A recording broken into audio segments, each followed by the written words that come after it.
is it utilities, locks, power.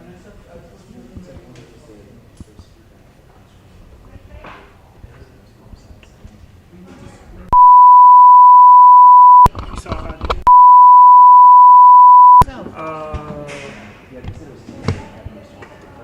Power on.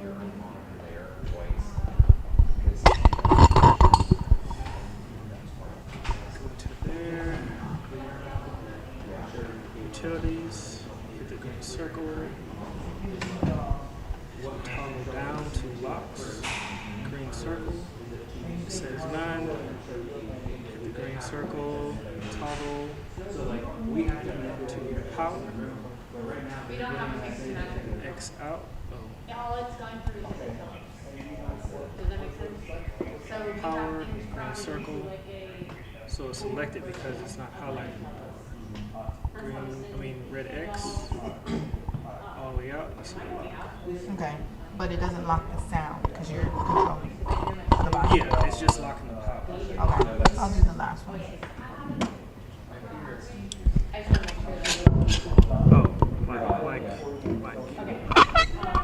So Turn it on. they have the we don't need to manipulate and have to too much for volume as in like gain. But that like if it follows that are the side there, that doesn't really help. You know what I'm saying? Period. All right. So we don't or whatever, and if we put it more in there, even though we're getting so much. So there isn't much that they can do on their side audio wise. That's why they try to get it as perfect as possible here first. Yeah, but the push and pull that we're gonna have to deal with is who's upstairs? You get it sounded really good and we're gonna do some in order for it to like not. Yeah. What do we turn? We turn the mics over here, turn the output to the mic. That EQ was one of the areas of the mic. We typically try to send it flat to all the first pool. Let me just tell you something. I care about the people in the room, all 50 of them. I care about the 50 million watching TV. I will go there. Let's get it right. And then on TV, on the first moment, get the volume out and make sure that EQ the output versus the mic.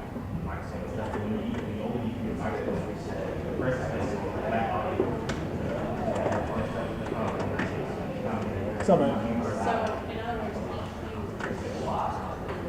Yeah. Thanks for everything. I think that's the time. Professional. Kevin. Anthony. Join show. Anthony's gonna be excited. Okay, cool. I want him to get the experience of doing next time.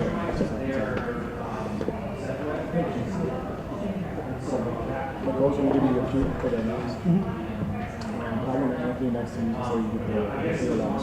He's gonna be standing right there behind you. Okay, cool. Nicole will be over in there because you're a cue. So. Alright, cool.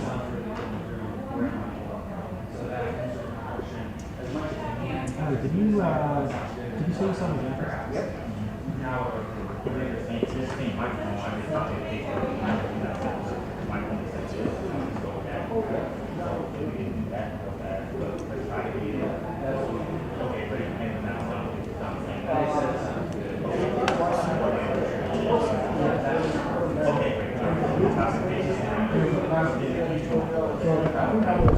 This one's not chosen in the back. That's the What? No, Jackets? voice jack. Yeah. It's all good. Oh, I think it's the one I folded up out there before. it's probably out there. yeah, whatever.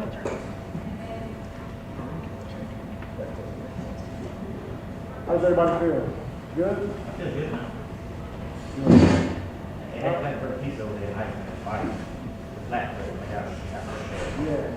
And nothing? Oh, The piece is going to no, I'm the first thing. All right.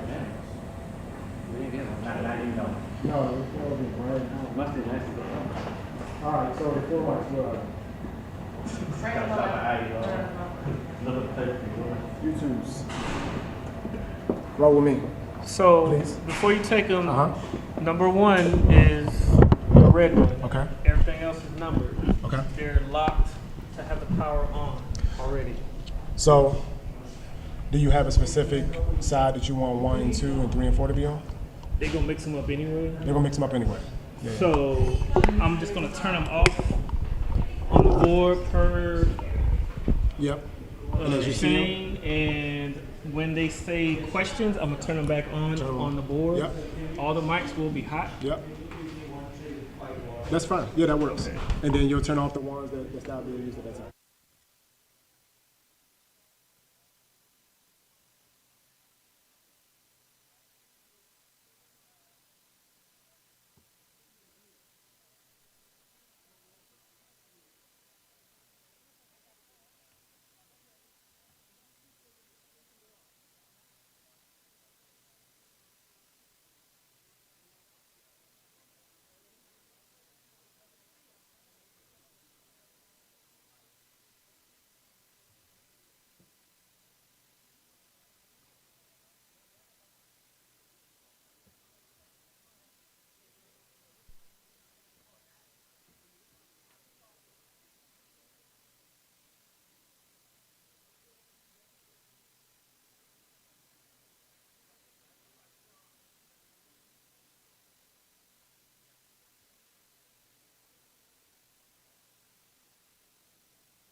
Check 1 2. Check 1 2. Yeah, you can give me more in the room. Check 1 2. Hey hey. Audio check 1 2 3 4 5 6 7 8 9 10. Check 1 2. Check 1 2. Audio check 1 2 3 4 5 6 7 8 9 10. 1 2. Hey hey. Check 1 2. Hey hey. Last audio check for press. Check 1 2 3 4 5 6 7 8 9 10. Check 1 2. Hey hey. Check 1 2. Hey hey. 1 2 3 4. Have you given me more? Check 1 2 3 4 5 6 7 8 9 10. Yeah, please. Check 1 2. Hey hey. Check 1 2. Hey hey. Check 1 2 3 4 5 6 7 8 9 10. Let me know when you hear me. Pull back some. You got a low tone, right? So wherever you're at right now, that's all you got. Check 1 2. Check 1 2. Check 1 2 3 4 5 6 7 8 9 10. Audio check. Does anyone else in the room needs audio checks? Anyone else? You guys are good on audio? All right.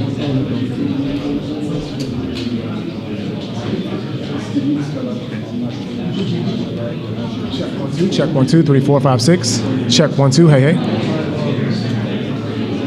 Check 1 2 3 4 5 6. Check 1 2. Hey hey. Audio check 1 2 3 4 5 6 7 8 9 10.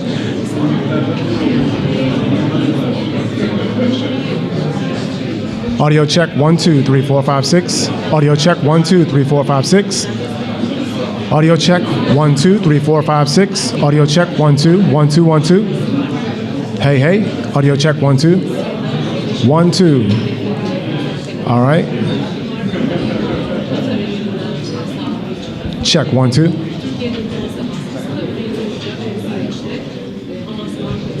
Last audio check. Check 1 2 3 4 5 6. 1 2 3 4 5 6. 1 2 3 4 5 6. Yep. Okay. 1 2. Hey hey. Audio check 1 2. Hey hey. Audio check 1 2. Hey hey.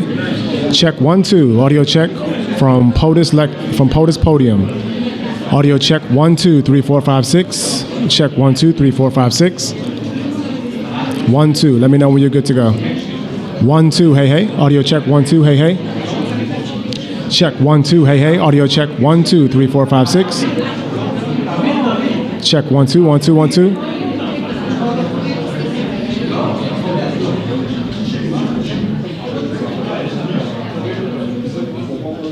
Okay. Check 1 2. All right.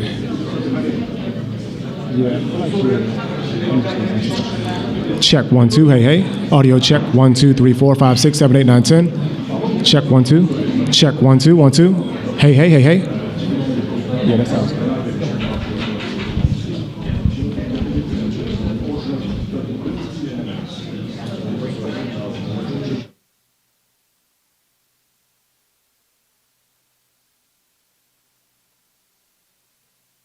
אז אנחנו מחכים כאן בחדר הנשפים בבית הלבן, אתם יחד איתנו כדי להבין מה באמת יגידו הנשיא דונלד טראמפ וראש הממשלה בנימין נתניהו, על זה כבר דנו או רק כוונות. לפחות לפי מה שאני שומע, לא נשמע פה בזמן הקרוב על הכרזה על הסכם, מן הסתם דורש לאחר מכן כל משא ומתן והבנות מלחמה, אבל כן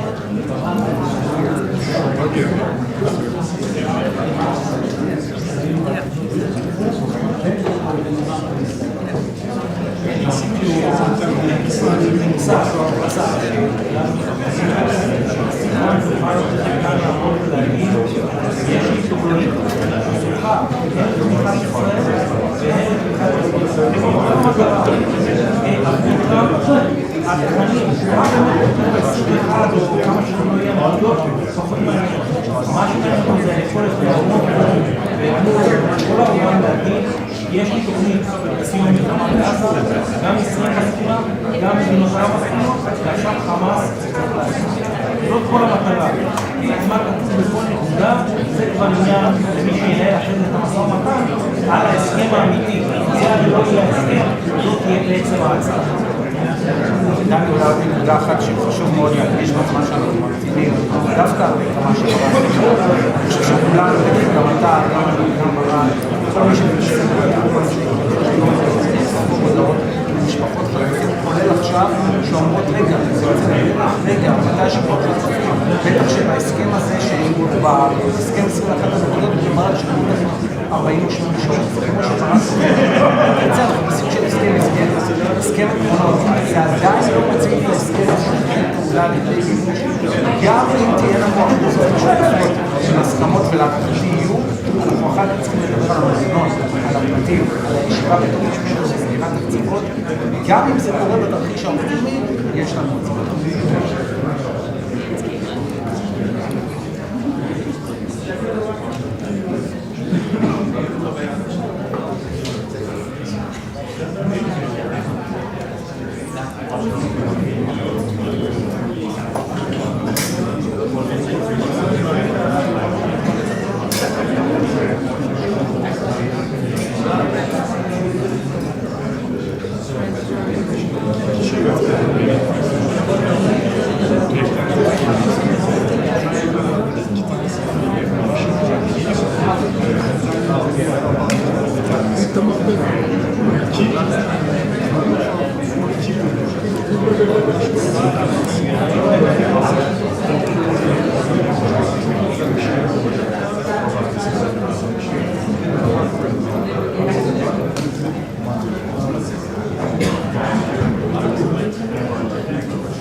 Probably right.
כן, זה פתאום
לא נשאר רק במישור גם במישור אחד של חלק הרווח אחד קצת מוצאים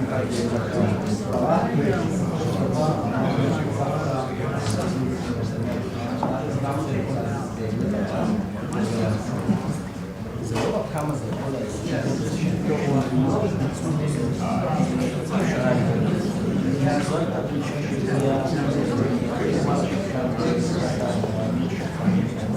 הוא אמר את זה, אל תבואו אליי, זה נאמר גם פגשתי באירופה לפני שבוע וחצי, זה נאמר, הוא אמר את זה, זה היה תנאי קטרי, בהתחלה לפחות, עשו את הפגישה הזאת, אמרו לנו על מה להתנצל, להגיד שום דבר אבל דווקא בהתייצבות פנימיות בישראל, אנחנו לא מדעו שום דבר. בעצם כן עשינו משהו שלא דבר. לא הייתה מטרה של זה, רק בעבר, ישראל כבר. הדברים מהסוג הזה, אמר מלאף, והיו הדברים רק שעושים את זה על הסם. לא סם.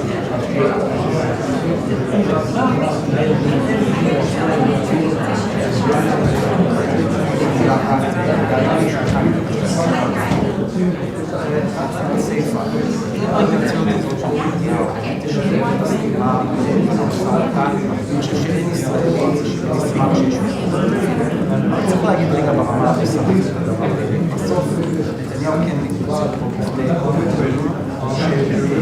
שהכשירו והביאו חשיבה בו. אני לא שמעתי בקיצור שחמאסי של כאן, לפני חמאס, חשיבה בו.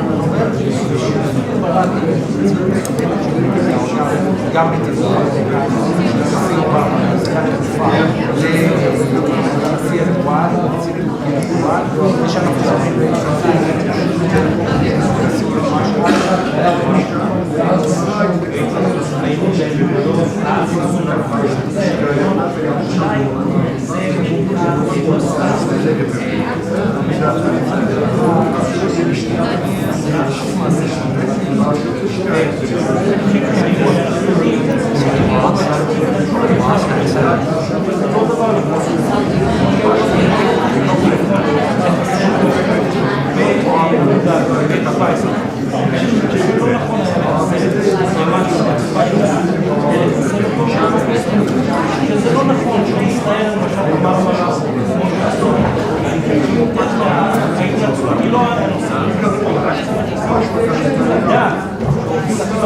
Hamas'taki Hamas hedeflerine düzenlediği füze saldırısı Kasar ayrıca Netanyahu İsrail'in gelecekte böyle bir saldırı gerçekleştirmeyeceğini Başbakan Hastanesi'nin güvenceleri cumhuriyetle karşıladı ve Katar'ın bölgesel güvenlik ve istikrarı anlamda kapsamında vurguladı. Başbakan Netanyahu tarihine getirdi. Liderler Gazze'deki savaşı sona erdiğini teklif daha güvenli ve oltan yiyecek fırsatları ülkeler arasında daha iyi yönetiştirmeye ihtiyacı görüştüler. Başkan Trump, barış bu kadına daha fazla işbirliği olmadan destekler için her isteğiyle övdü.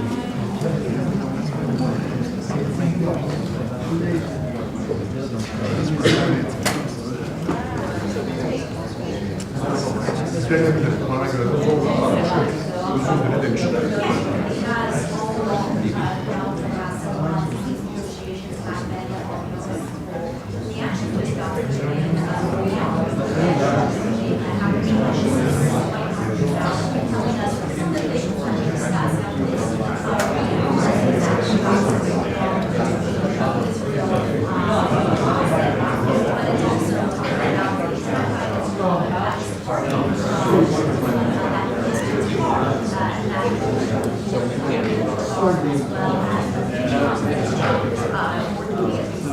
I was so confident that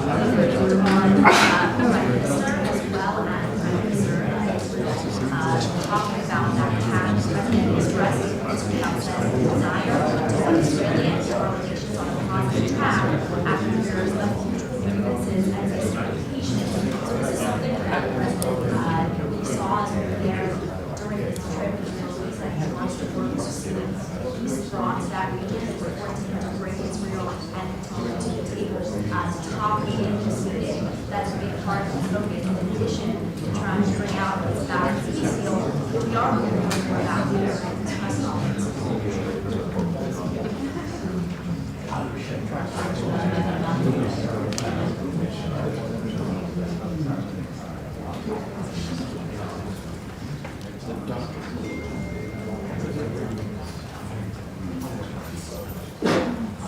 we don't exactly know yet. It is delayed. We don't know exactly why. That could mean that they are still in the discussions. Could mean a positive thing that things are going well in those discussions, or it could also mean that it could potentially start at any moment. Everybody's waiting here to be ready for the to come out. Remember, when they were here before several months ago, they were said to have press conference, and they didn't end up having it. So we are waiting to see if this is about everyone's gathered for science and design when this private press conference final report exactly what it is. We'll bring it down for the next time to bring it up and God that and you don't have to discuss it. It's the church is somehow take those questions that were sort of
Katar'ın bölgesel Fakat Netanyahu aynı tavrını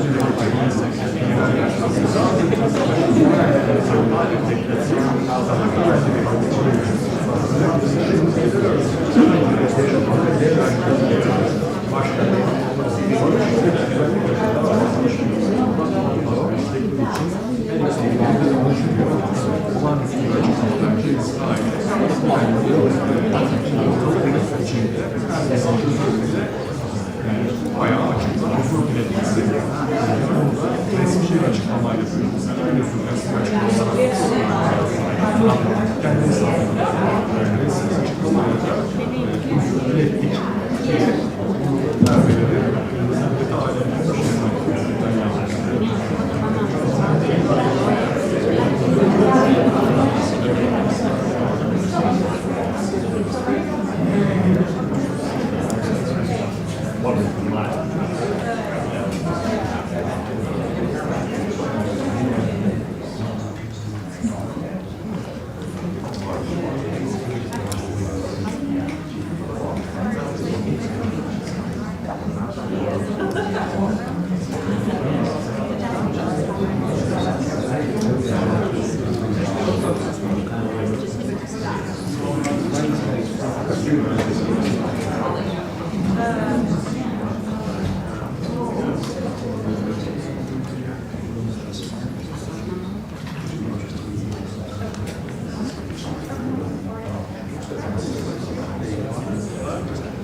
לא, עליתי לזום. ממש מינוי. אומרים שזה לא עובד טוב, אני מבקשת שיש לפלילים.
כמה זמן לינו?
אני אזרוק לזה,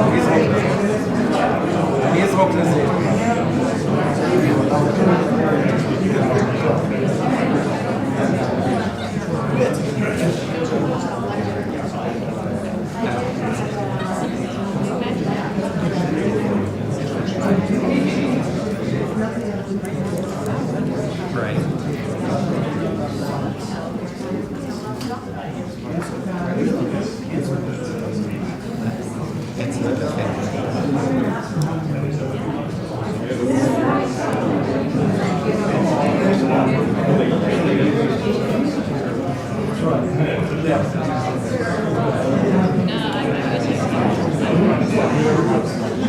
נכון, קודם כל בוא נראה את התמונה. התמונה מספרת אולי את הסיפור יותר מכל, זה עולה בחשבון הטוויטר הרשמי של הבית הלבן. אותה שיחת טלפונית של טראמפ, נתניהו וראש ממשלת קטאר, אתה יכול לראות שזה עכשיו על המסך. ועכשיו אני יכול להביא לך את הציטוטים, את הדברים שאמר נתניהו לקטארי, אלו הציטוטים. אדוני ראש הממשלה, אני יודע שאתה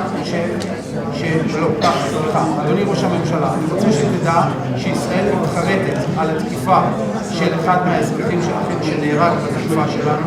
אני רוצה להבטיח לך שישראל כיוונה לחמאס, לא לקטאר. אני עוד רוצה להבטיח לך שלישראל לא הייתה שום תוכנית להפריד את הריבונות שלך, ולא נעשה זאת יותר בעתיד, ואני הבהרתי את זה ונתתי התחייבות לנשיא טראמפ. אני יודע שלהנהגה שלך, אומר נתניהו, יש הסתייגויות ותלונות נגד ישראל, וגם לישראל יש תלונות כלפי קטאר, החל מהתמיכה שלכם באחים המוסלמים, גם לגבי איך שישראל מוצגת באל-ג'זירה, וגם לעובדה שאתם תומכים בסנטימנט אנטי-ישראלי בקמפוסים ובקולג'ים. אני מברך, מקדם בברכה את הרעיון של הנשיא להקים קבוצה תלת ראשית שתתייחס לטענות ההדדיות שלנו, לתלונות ההדדיות שיש לישראל ויש לקטאר. זה נוסח הדברים שאמר ראש הממשלה בתוך החדר הזה בשיחת הטלפון.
Tall guys are always in the front row. That's how you do it. I'll slouch. That's how you do it.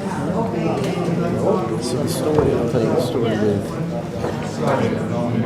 Sharansky. So it's Bush gets elected Tuesday, November 2004. Right. The following Monday, I'm with Netanyahu on a book tour. It just comes out on Monday. Okay. On Tuesday, we're in the American Enterprise Institute. Crowdhammer's interviewing for the book. And I'm sitting in this on the floor. And I'm getting my phone keeps vibrating. And this is before a smartphone. And I'm thinking, after about 6 times, something was happening to a member of the family. So I step outside and I said, this is the White House.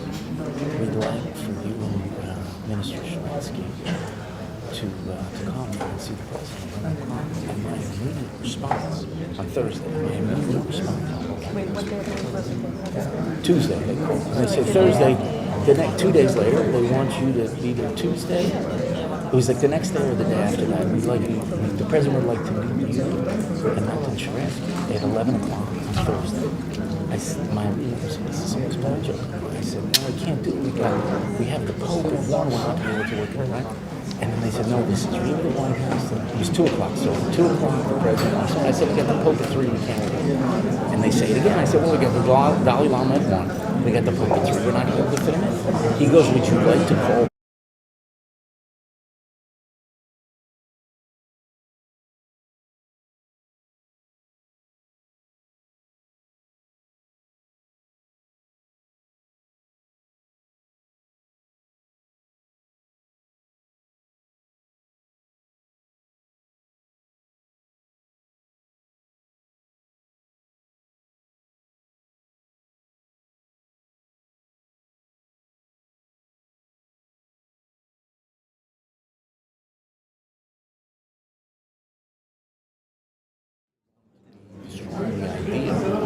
The freedom without it being judged. Russian having an election. Who said that? Anyway. Well, it's because they simplified the whole concept of democracy. Purple fingers, yeah, exactly.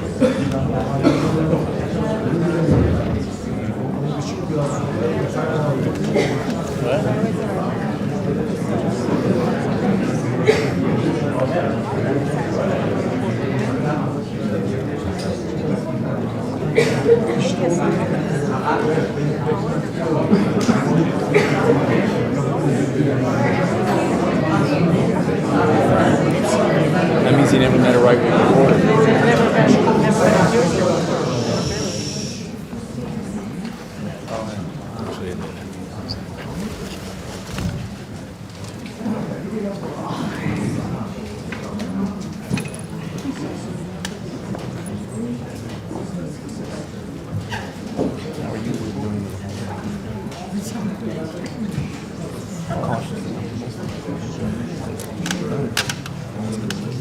Said yesterday, after you addressed me down, I apologize for the violation of your sovereignty.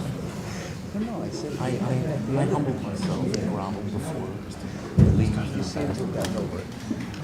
But I really don't think there's any possibility of power. You know, 2.5 years left. It's not there's 3 months left in the administration. There's no way. And I think you personally to the limit. Best. Feel possible yet under the circumstances. Cautiously optimistic. The issue is going to be selling it this year. That was my, that was the issue. How to address it.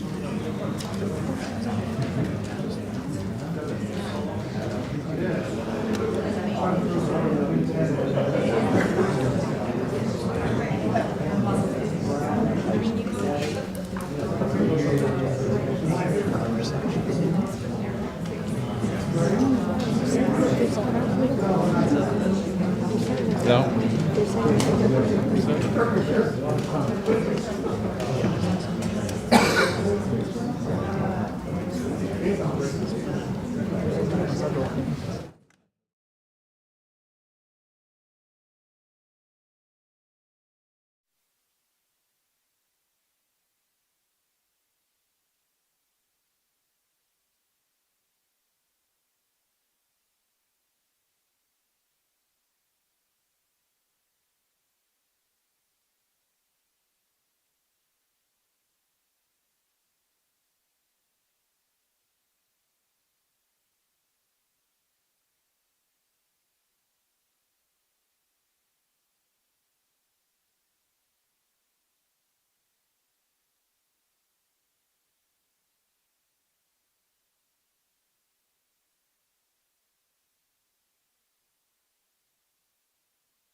the President of the United States and the Prime Minister of the State of Israel.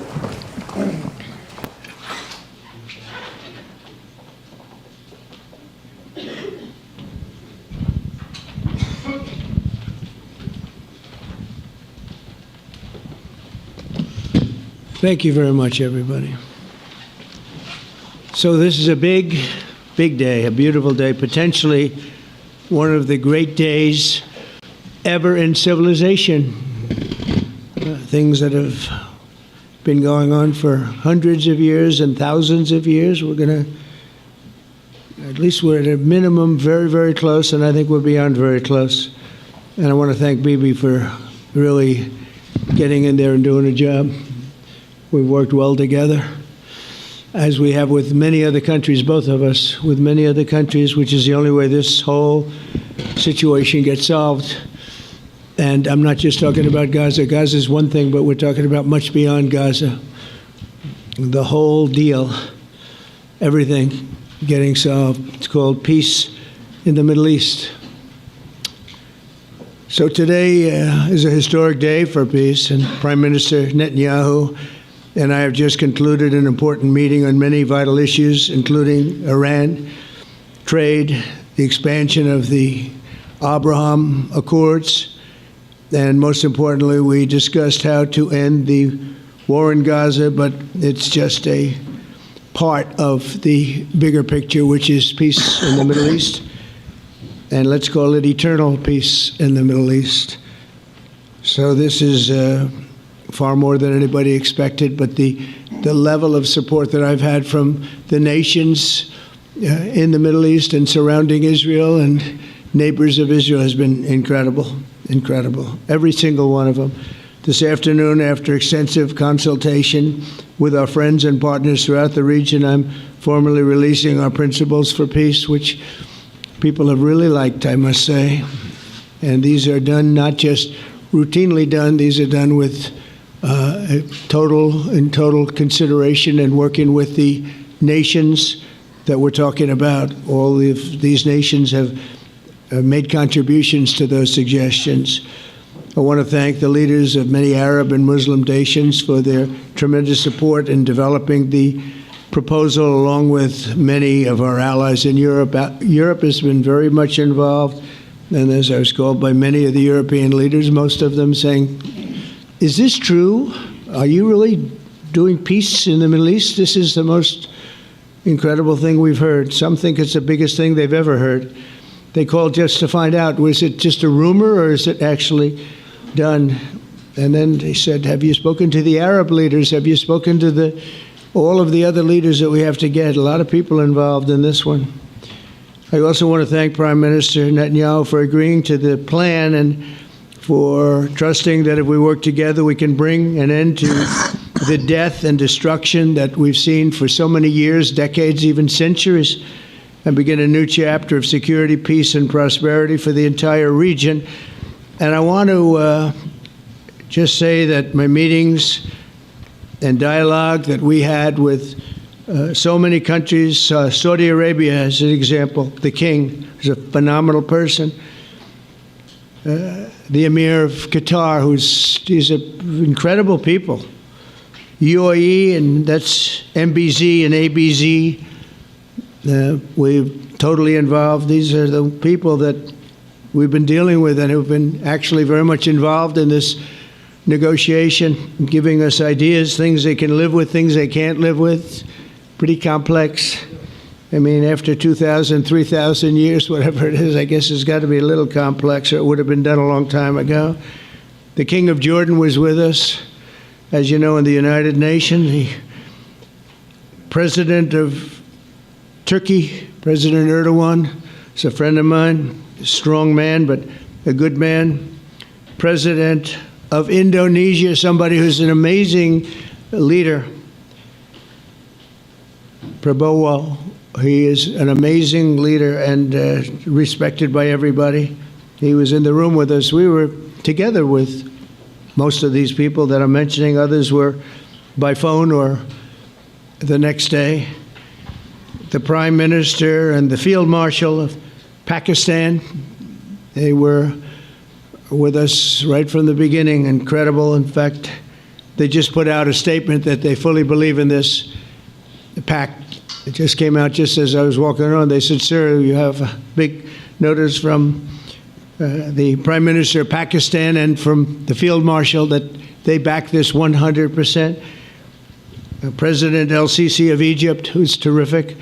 And these are people I've gotten to know over the years. I mean, I would say it started around 2015 and then went into 2016 when the presidency officially began. But I've known him actually for a long time, and there are many cases really great men. I can't say in all cases, but I will tell you in many cases they're great men and some great women too. They tend to be mostly men, however, I will say that.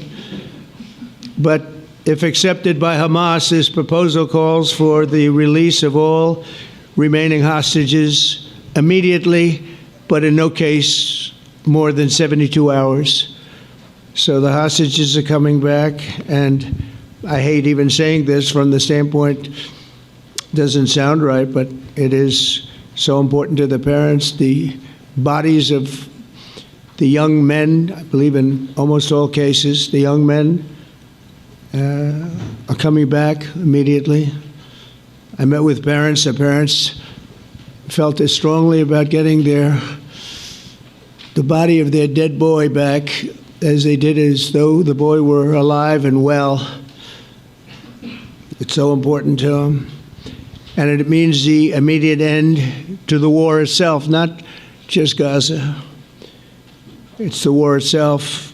Under the plan, Arab and Muslim countries have committed, and in writing in many cases, but I actually would take their word for it. The people I mentioned, I'd take their word for it, to demilitarize Gaza, and that's quickly. Decommission the military capabilities of Hamas and all other terror organizations. Do that immediately. And we're relying on the countries that I named and others to deal with Hamas. And I'm hearing that Hamas wants to get this done too, and that's a good thing. And destroy all terror infrastructure, including the tunnels, weapons, production facilities. They have a lot of production facilities that we're destroying. They'll also help train local police forces in the areas that we're discussing right now, in particular in and around Gaza, working with the new transitional authority in Gaza. All parties will agree on a timeline for Israeli forces to withdraw in phases. They'll be withdrawing in phases. No more shooting, hopefully, as progress is made toward achieving these goals. Arab and Muslim nations need to be allowed the chance to fulfill these commitments of dealing with Hamas. They have to deal with them because they were the one group that we have not dealt with. I haven't dealt with them. But the Arab countries are going to, and Muslim countries are going to be dealing with Hamas, and I believe they've already been there. I think they probably have an understanding, and they haven't maybe mentioned that, but I would imagine they do, otherwise they wouldn't have gone as far as they've gone. If they're unable to do so, then Israel would have the absolute right and actually our full backing, the U.S. full backing. Marco's here, and a lot of our leaders are here, our great Vice President, Susie Wiles, Steve Witkoff, Jared Kushner. They've been so involved in this process. I don't think anybody else could have done it or even come close. But it's we're right there. We're right there. First time in thousands of years, I think you can probably say, if you really look into it, if you study back, if you're a scholar, you would say thousands of years. Israel would have my full backing to finish the job of destroying the threat of Hamas. But I hope that we're going to have a deal for peace. And if Hamas rejects the deal, which is always possible, they're the only one left. Everyone else has accepted it. But I have a feeling that we're going to have a positive answer. But if not, as you know, Bibi, you'd have our full backing to do what you would have to do. Everyone understands that the ultimate result must be the elimination of any danger posed in the region, and the danger is caused by Hamas. The tyranny of terror has to end, and this is, again, something that we're looking for. This is eternity. This is for forever. To ensure the success of this effort, my plan calls for the creation of a new international oversight body, the Board of Peace, we call it, the Board of Peace, sort of a beautiful name, the Board of Peace, which will be headed, not at my request, believe me, I'm very busy, but we have to make sure this works. The leaders of the Arab world and Israel and everybody involved asked me to do this, so it would be headed by a gentleman known as President Donald J. Trump of the United States. That's what I want, is some extra work to do, but it's so important that I'm willing to do it, and we'll do it right, and we're going to put leaders from other countries on, and leaders that are very distinguished leaders, and we'll have a board, and one of the people that wants to be on the board is the UK former Prime Minister, Tony Blair, good man, very good man, and some others. And they'll be named over the next few days. And it'll be quite the board. Working, everybody wants to be on it now. I don't know if that had anything to do. They named me and everybody else wanted to be on it. I guess they figure, well, he's a soft touch. He'll be easy to deal with. Working with the World Bank and others, it'll be responsible for recruiting and training a new government that will be made up of Palestinians, along with highly qualified experts from all around the world. Hamas and other terrorist factions will play no role in the board, but they'll play no role in the governance of Gaza at all, directly or indirectly. As you know, thousands of Hamas leaders have been killed and soldiers have been killed. And we can never forget October 7th, but thousands have paid the price for that. And now it's time to get our hostages back and get back to trying to build something that's really great and very important. In our meeting today, Prime Minister Netanyahu was very clear about his opposition to a Palestinian state. And he continuously mentions October 7th, and I understand that. Most people do. And I understand and respect his position on many things, but what he's doing today is so good for Israel. I notice that they have large crowds gathering in Israel all the time, and they have my name up. They like me for whatever reason, maybe, I don't know, but they do like me. But they say two things: please get the hostages back, and please end the war. They've had it. It's had it. So I think it's a very popular thing you do, because he's a warrior. He doesn't know about getting back to a normal way of life, but he is a warrior, and Israel's lucky to have him. But now the people want to get back to peace. They want to get back to normalization in a true sense. Several countries have foolishly recognized the Palestinian state. As you know, some of our European friends, allies, good people, but they're really, I think, doing that because they're very tired of what's going on for so many decades. They've been presidents and prime ministers for years, and during this time, having to do with the Middle East, all they're doing is talking about the same thing over and over. They want to see it get back. And nobody wants that more than me, or I believe Bibi too. But the people of Israel want it. They really want it. They want the hostages back. That includes the probably 32 bodies that we're talking about, 20 people that are living, 32 or so people that are dead, and they want to have peace. So let us not forget how we got here. Hamas was elected by the Palestinian people. Israel withdrew from Gaza thinking they would live in peace. Remember that a long time ago, they withdrew. They said, you take it. This is our contribution to peace. But that didn't work out. That didn't work out. It was the opposite of peace. They pulled away. They let them have it. And I never forgot that, because I said, that doesn't sound like a good deal to me. As a real estate person, I mean, they gave up the ocean, right? Ron, they gave up the ocean. They said, who would do this deal? And it still didn't work out. They were very generous, actually. And they gave up the most magnificent piece of land in many ways in the Middle East, and they said, all we want to do now is have peace, and that request was not honored.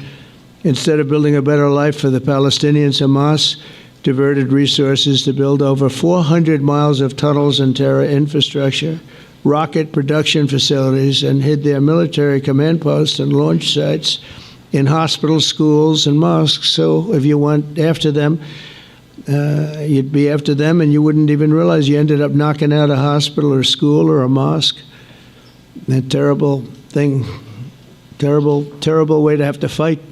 No fight is good, but that's a real bad one. So there are many Palestinians who wish to live in peace. Many. I've seen so many of them, and they have support. And I challenge the Palestinians to take responsibility for their destiny, because that's what we're giving them. We're giving them responsibility for their destiny, fully condemn and prohibit terrorism and earn their way to a brighter future. They don't want the life that they've had. They've had a rough life with Hamas. If the Palestinian Authority does not complete the reforms that I laid out in my vision for peace in 2020, they'll have only themselves to blame. We're giving them an amazing footprint, and they have amazing support from the leaders of the Arab world and the Muslim world, the great leaders. These are great leaders. These are unbelievable leaders that have built great countries and very wealthy countries. What the future holds for the Palestinians, no one really knows, but the plan that we put forward today is focused on ending the war immediately, getting all of our hostages back, getting everything back. Hard to believe when you even say it, and creating conditions for durable Israeli security and Palestinian success. Israeli security is going to be involved. We're going to help you.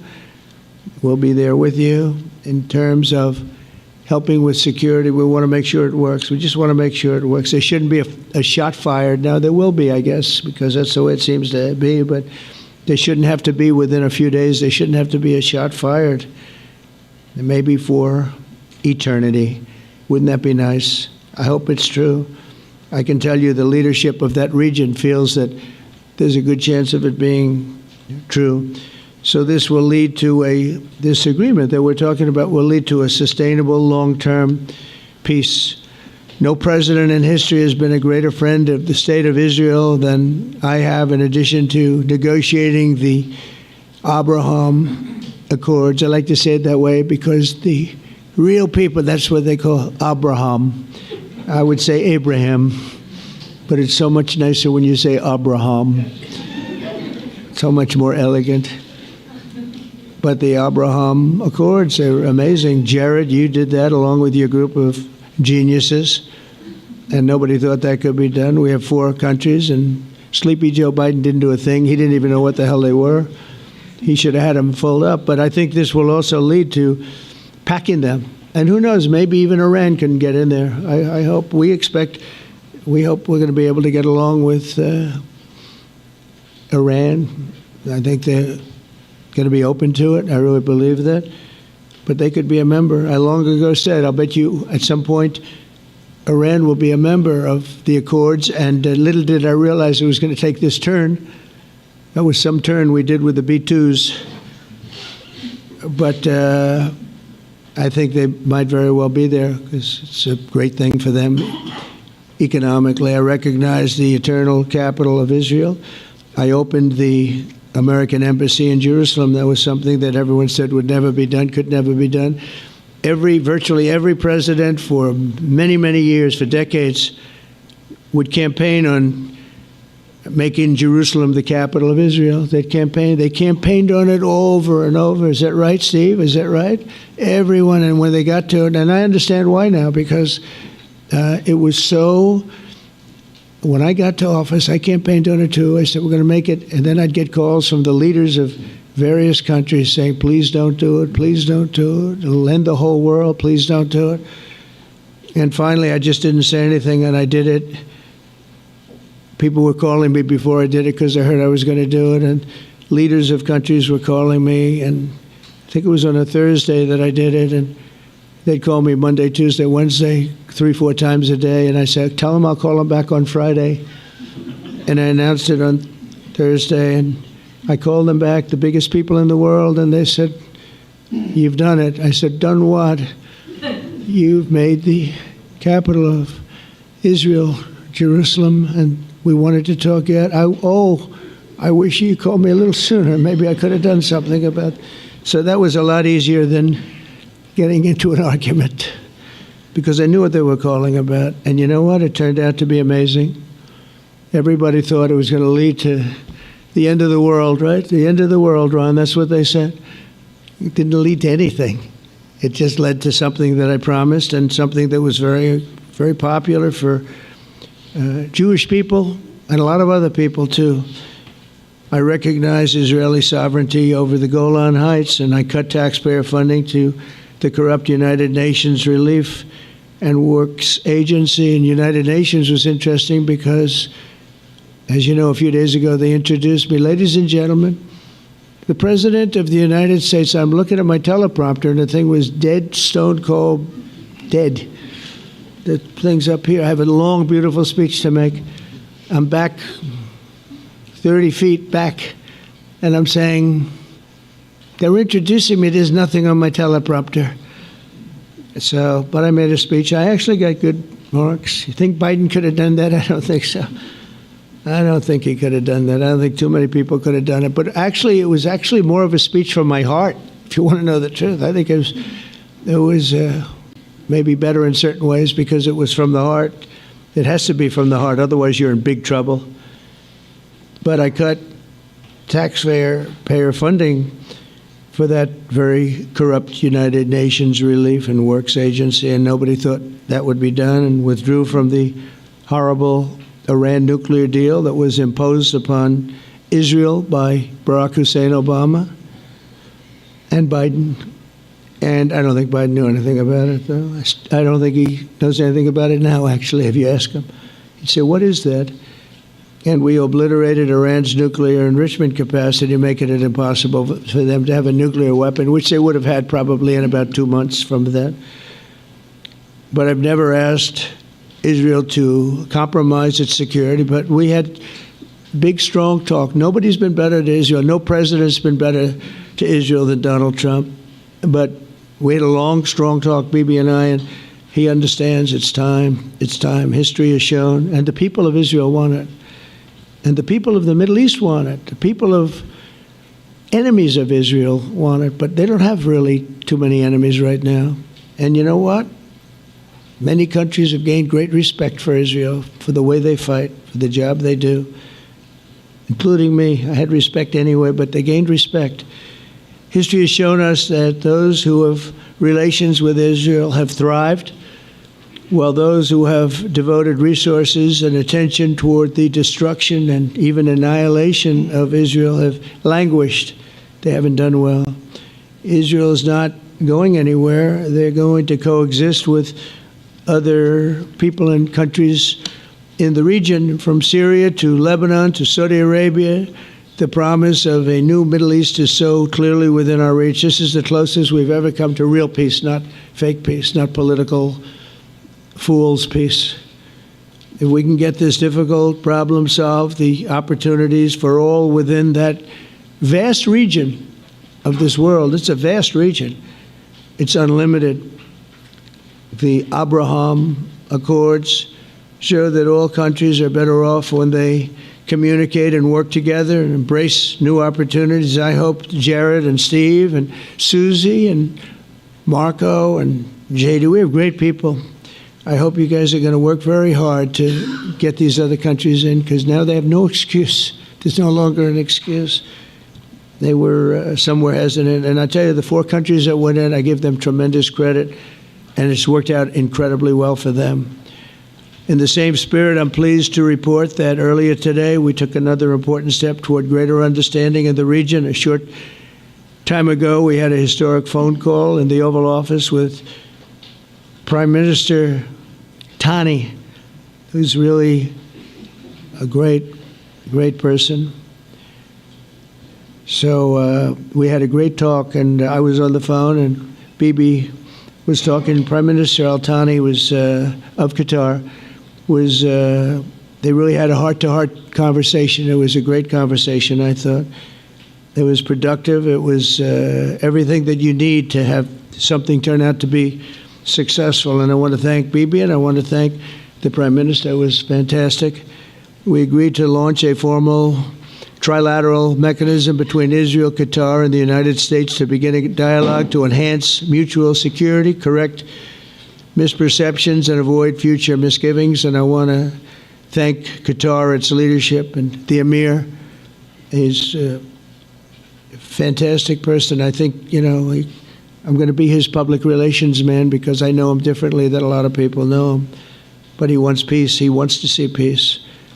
And its people, and they really acknowledge the critical role that they've played as mediator. And again, we're not quite finished. We have to get Hamas, but I think they're going to be able to do that. So now it's time for Hamas to accept the terms of the plan that we've put forward today. And again, this is a different Hamas than we were dealing with because I guess over 20,000 have been killed. Their leadership has been killed 3 times over. So you're really dealing with different people than we've been dealing with over the last 4 years, 5 years. Everyone has done their part and come to the table in good faith. Our Arab and Muslim partners are fully prepared to step up and fulfill their commitments for the benefit of the people of Gaza and the entire region. They're willing to step up and do a lot. They really are. There are a lot of good people involved. Everybody who wants to see an end to the violence and destruction should be united in calling for Hamas to accept the extremely fair proposal so that we can end the war and get us back our hostages right now and have everlasting peace. And I look forward to having relationships with everyone. As the chairman of the board, I'll be involved, and we'll have meetings with some very smart people that'll be working over there to make sure that we haven't just been wasting time with an agreement that doesn't get done. The task of building peace will not be easy. There are some of the hardest problems in the world to solve, and that's why it's been going on for so many centuries. But too many lives are at stake not to try, and this is more than a try. I mean, I think this is something that gets done when you have virtually every country, and these are powerful countries that have a lot of money, and the money can make things happen. A lot of countries try, and they don't have any money. These are very rich countries that can make things happen. So together we'll forge a much safer and more hopeful future for everybody, including Israel. And I want to thank Prime Minister Netanyahu for his partnership, and I want to thank all of the leaders, the kings and the emirs and the presidents and prime ministers, people I mentioned. And they've been absolutely fantastic to work with, and it's just happened very quickly. It's happened from a couple of weeks before I had a couple of meetings, but a couple of weeks before we went to the United Nations, and we had some incredible meetings. It all came to place. It all took place, and everybody wanted to be a part of it. I don't have anybody that's saying we don't want anything to do with it. It's just the opposite. And I'll tell you, a couple of years ago, a year ago, I don't think we would have had this kind of participation, Mr. VP, right? I don't think we would have had. It's been amazing. The participation was 100%. Everybody wants to be a part of it. And everybody, those very strong countries, everybody wants it to work. So, Bibi, congratulations on this. I think this will be your crowning achievement, frankly. If this all works out, we think it will. It's going to be your crowning achievement, and I want to thank you very much for being here. Thank you, please. Thank you. Thank you. Mr. President, first I want to thank you for graciously hosting me once again in the White House. And second, I want to thank you for your friendship and for your leadership. From Jerusalem to Tehran, from the Golan Heights to Gaza, you've proven time and again what I've said many times. You are the greatest friend that Israel has ever had in the White House. And Mr. President, you and I both know it's not even close.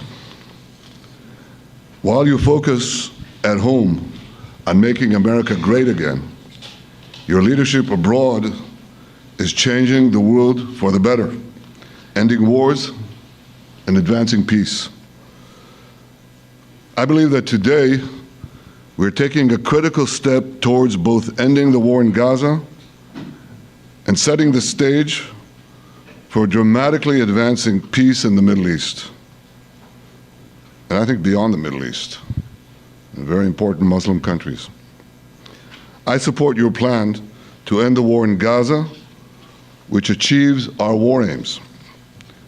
It will bring back to Israel all our hostages, dismantle Hamas's military capabilities, end its political rule, and ensure that Gaza never again poses a threat to Israel. We would not have achieved this turning point without the courage and sacrifice of our incredibly brave soldiers. They fight like lions to defend the people of Israel, and they serve on the front line in the war between civilization and barbarism. Mr. President, when our two countries stand shoulder to shoulder, we achieve the impossible. Just a few months ago, in Operation Rising Lion and Operation Midnight Hammer, we struck a decisive blow against Iran's nuclear and ballistic missile program. Your bold decision to send those B-2s made the region safer and the world safer. Now, under your leadership, we're taking the next step to win the war and expand the peace. Your plan is consistent with the 5 principles my government set for the end of the war and the day after Hamas. Everybody asks, what is your plan for the day after Hamas? Here's our plan. Passed it in the cabinet.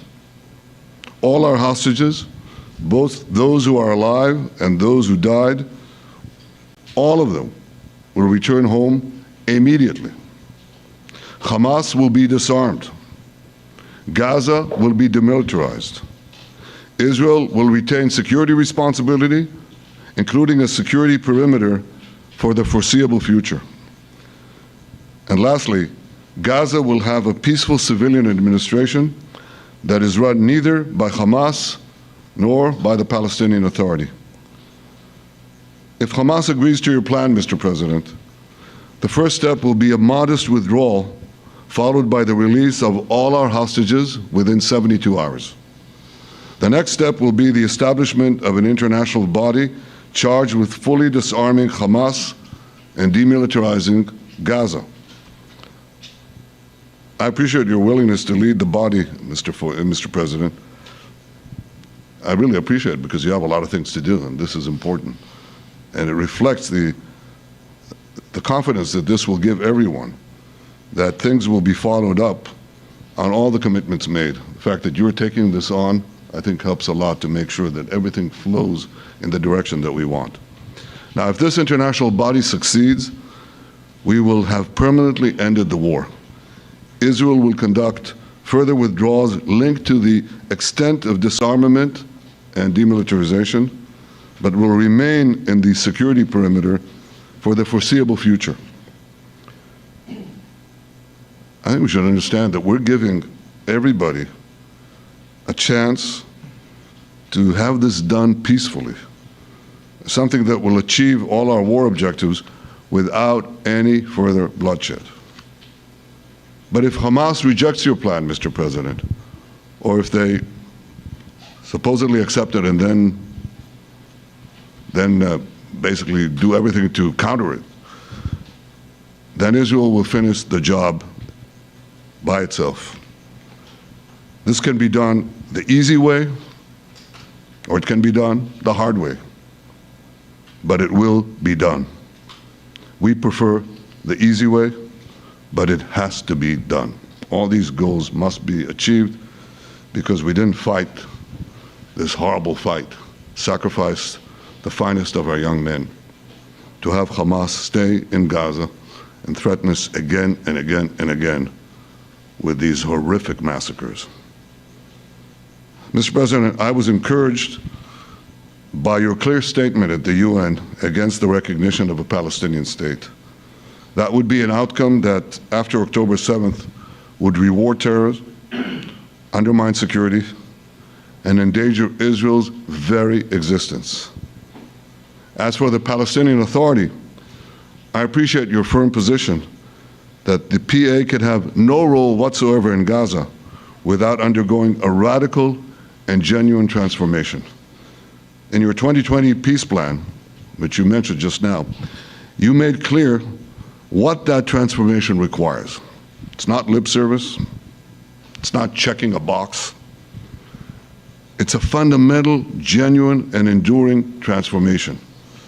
And that means ending pay to slay, changing the poisonous textbooks that teach hatred to Jews, to Palestinian children, stopping incitement in the media, ending lawfare against Israel at the ICC, the ICJ, recognizing the Jewish state, and many, many other reforms.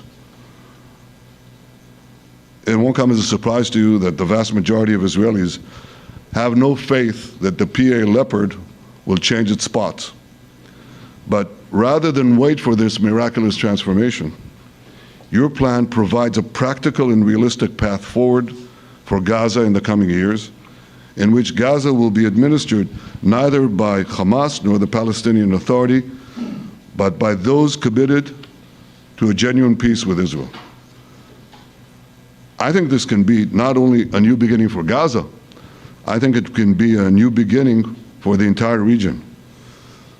Under your leadership, we can re-energize, well, I've got to contribute my own, we can re-energize the Abraham Accords. That's what it's called in the original Hebrew, Abraham. Abraham is fine, Abraham, however you want to call it. Under your leadership, Mr. President, we can re-energize the Abraham Accords that we forged 5 years ago. We can expand them to many more Arab and Muslim nations that choose moderation over extremism. I think there's an opportunity here. It's not going to be easy, it's tough going, but I think if we succeed, you're absolutely right. We're going to open possibilities that nobody even dreamed of. But I think we dream of them.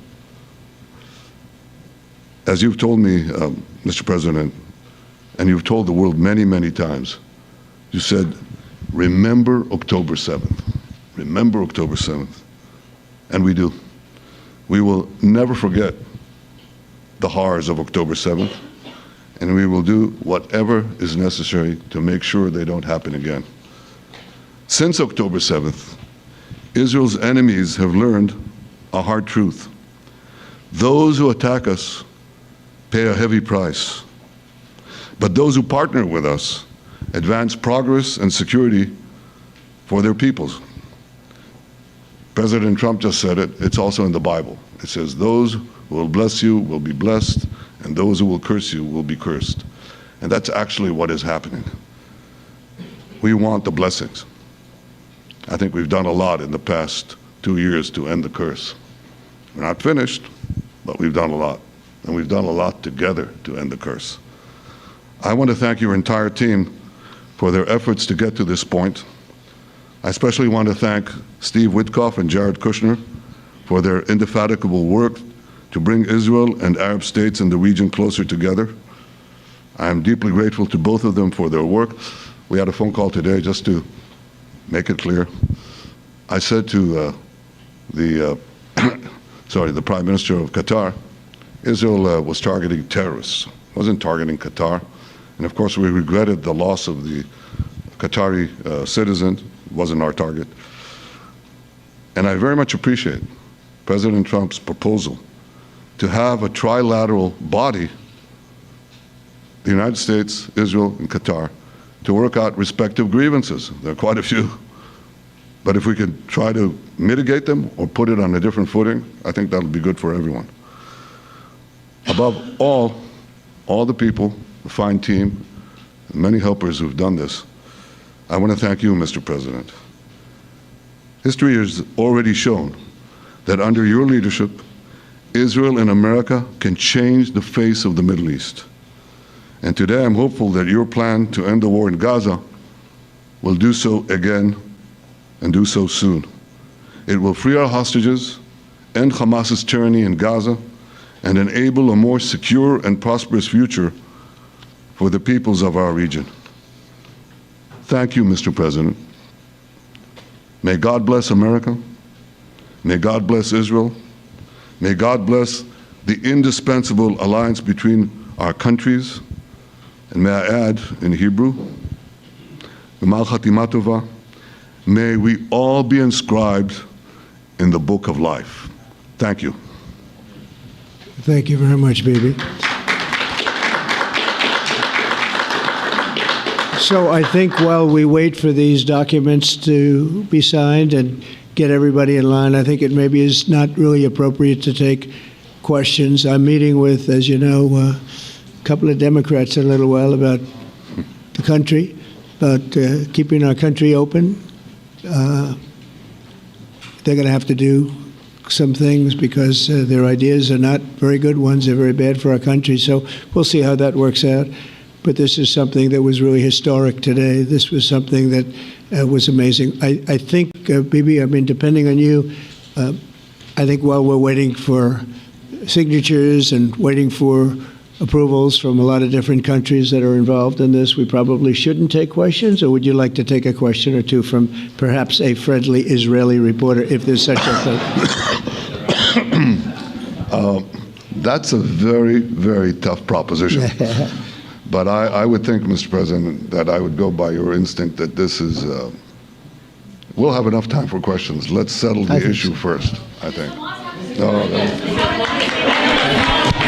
Thank you very much, everybody. Thank you.